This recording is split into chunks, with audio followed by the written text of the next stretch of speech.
नमस्कार, मेरा नाम ज्ञानेश्वर है और आप देख रहे हैं लाइव सिटीज। देखिए, आज तारीख है 11 मई 2021 और बिहार में लॉकडाउन है 15 मई 2021 तक। तो क्या 15 मई 2021 के बाद यानी 16 मई 2021 को लॉकडाउन ख़त्म हो जाएगा? देखिए, इस बात की उम्मीद कतई मत रखिए। आपको हम कोरोना की सारी खबरें जो इम्पॉर्टेंट है आपको हम बताना चाहते हैं। आज सुबह सुबह कल रात को हमने बिहार में जो क्राइसिस मैनेजमेंट ग्रुप है नीतीश कुमार का, उनके एक जिम्मेदार प्राधिकारी से हमने बातचीत की थी और इस बातचीत से यह निष्कर्ष निकला कि 15 मई को लॉकडाउन ख़त्म नहीं होने जा रहा है। मतलब लॉकडाउन की तारीख आगे बढ़ाई जाएगी क्योंकि हालात अभी ऐसे नहीं हैं कि सख्ती कम कर दी जाए या सख्ती ख़त्म कर दी जाए। यह दूसरी बात है कि केसेस कुछ कम हुए हैं, लेकिन अभी इसकी स्टडी होनी है। नीतीश कुमार ने यह भी कहा है कि जांच और बढ़ाइए। हालांकि जांच में बिहार में सभी जगहों पर परेशानी हो रही है। एंटीजन किट और आरटीपीसीआर दोनों में समस्या है। तो जांच बढ़ेगी तो फिर क्या निष्कर्ष निकलता है यह भी देखे जाने वाली बात होगी। और इसके अलावा कई प्रकार की स्टडी भी चल रही है। आपको मालूम है कि आंध्र प्रदेश में एक नया वेरिएंट पाया गया है। ये जो नया वेरिएंट है कोरोना का, इसके बारे में ये कहा जा रहा है कि ये 15 गुना ज़्यादा खतरनाक है। मतलब 15 गुना अधिक स्पीड से ये लोगों को इन्फेक्टेड कर रहा है और लोगों को जान बचाने के लिए या इलाज के लिए वक्त नहीं दे रहा है। तो इस पर भी स्टडी चल रही कि इसका फैलाव किस तेज़ी से और किस दिशा में आगे बढ़ रहा है। इसलिए सावधान अधिक रहने की ज़रूरत है। इसके साथ ही तीसरी लहर की जो संभावना व्यक्त की जा रही है उस पर भी गौर करने की ज़रूरत है, क्योंकि तीसरी लहर को लेकर सरकारों को तैयारी करनी होगी। दूसरी लहर के लिए जो सरकारें तैयार नहीं थी उन्हें किस प्रकार का खामियाजा भुगतना पड़ा है यह हम और आप सभी देख रहे हैं। तो 15 मई को लॉकडाउन खत्म नहीं होगा। देश के वैज्ञानिक तो यहाँ तक कह रहे हैं कि देखिए, जो हालात हैं उसमें आपको लंबे अरसे तक ये जो सार्वजनिक समारोह हैं, शादी विवाह हैं या फिर जहां ज़्यादा लोग जुटते हैं उन्हें आपको स्थगित करने होंगे। तो इन सब मसलों को लेकर ये सारी कवायद चल रही है। 15 मई को लॉकडाउन ख़त्म होने की सूरत नहीं दिखती है। 15 मई के बाद भी लॉकडाउन को बढ़ाया जाएगा। अब ये लॉकडाउन कि और कितने दिनों तक बढ़ता है ये देखी जाने वाली बात होगी। आप देख रहे हैं कि दूसरे प्रदेशों में भी लॉकडाउन की तारीखें लगातार आगे बढ़ाई जा रही हैं। अभी लॉकडाउन खत्म नहीं किया जा रहा है। तो सरकार का एक पक्ष यह भी है, सरकार यह भी मान रही है कि पिछले कुछ दिनों में उन्होंने बिहार में जो ऑक्सीजन सप्लाई को लेकर जो हाहाकार था उसे कुछ स्मूथ करने की कोशिश की है और कई प्रकार के नए इंतजामात किए गए हैं। पर यह बात भी गौर करने की है कि देखिए, ऑक्सीजन सिलेंडर की कमी और इसे लेकर हाहाकार अब भी देखने को मिल रहा है।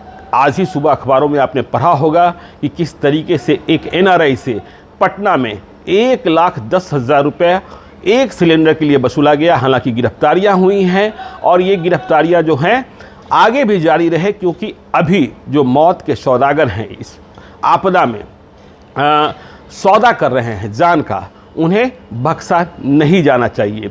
दूसरी बात जो चिंता करने की बात है कि देखिए, वैक्सीन की जो सप्लाई है वह बिहार की जो ज़रूरत है उस हिसाब से अब भी कम है।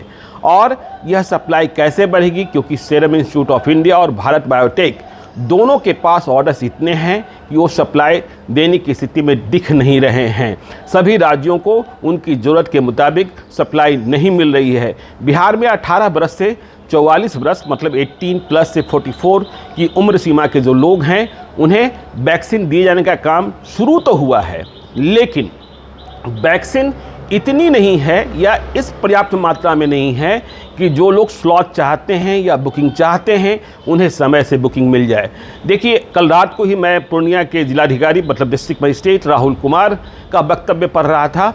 उन्होंने ट्वीट किया था कि आज 11 और 12 मई को जिन लोगों को स्लॉट मिला था, मतलब जिनकी बुकिंग कंफर्म कर दी गई थी और जिन्हें कहा गया था कि आप फलां सेंटर पर जाकर वैक्सीन ले सकते हैं 18 से 44 साल वाले, तो उनकी बुकिंग 11 और 12 मई की कैंसिल कर दी गई है। ऐसी समस्याएं कई जिलों से आ रही है। यह समझने की बात है कि जिनकी बुकिंग कैंसिल की जा रही है उन्हें फिर से बुकिंग कम मिलेगी, क्योंकि आगे की तारीखों के लिए भी स्लॉट सारे बुक हैं। तो यह भी एक गंभीर चुनौती है।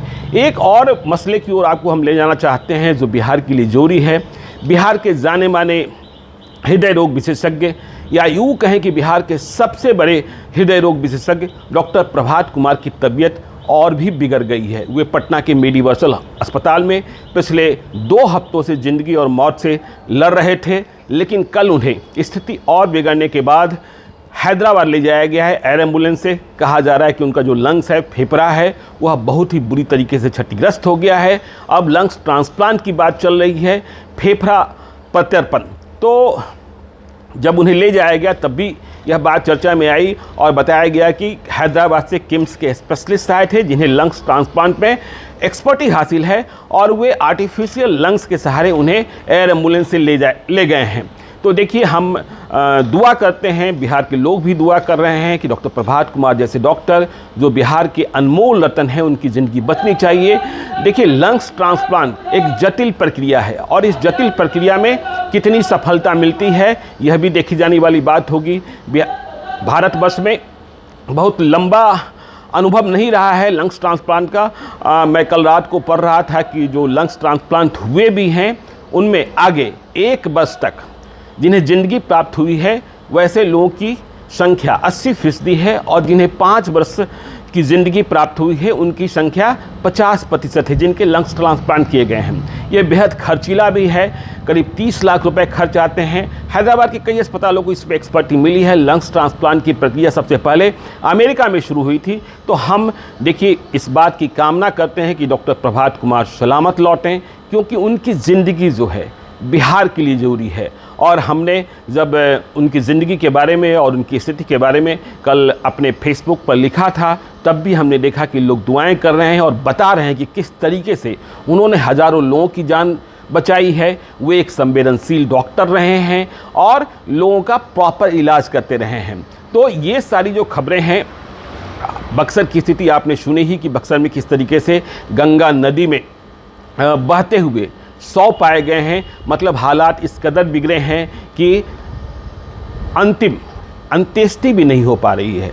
यह दूसरी बात है कि बक्सर में इस बात को लेकर बहस जारी है कि जो 100 गंगा में दिखाई पड़े वे 100 क्या बक्सर के लोगों के हैं या फिर वो यूपी की सीमा से लौटे हैं। तो ये सारी खबरें जो हैं आपके लिए ज़रूरी थी, तो आपको ध्यान रखना होगा। देखिए, मैं बार बार जो कहता हूँ कि सरकार की प्राथमिकताएं, सरकार की कोशिश, लेकिन अभी जो माहौल है उसमें पर्सनल लॉकडाउन मतलब मत निकलिए। और यह भी ध्यान रखिए कि दवा का इस्तेमाल बगैर पूछे किसी ठीक डॉक्टर से बात कीजिए, क्योंकि ऐसे भी कई उदाहरण आ रहे हैं कि स्टेरॉइड ज़्यादा दिए जाने से जो मरीज़ है उनकी तबीयत बाद में और भी ज़्यादा ख़राब हो जा रही है। कई तरीके की समस्याएं उनके भीतर देखी जा रही है।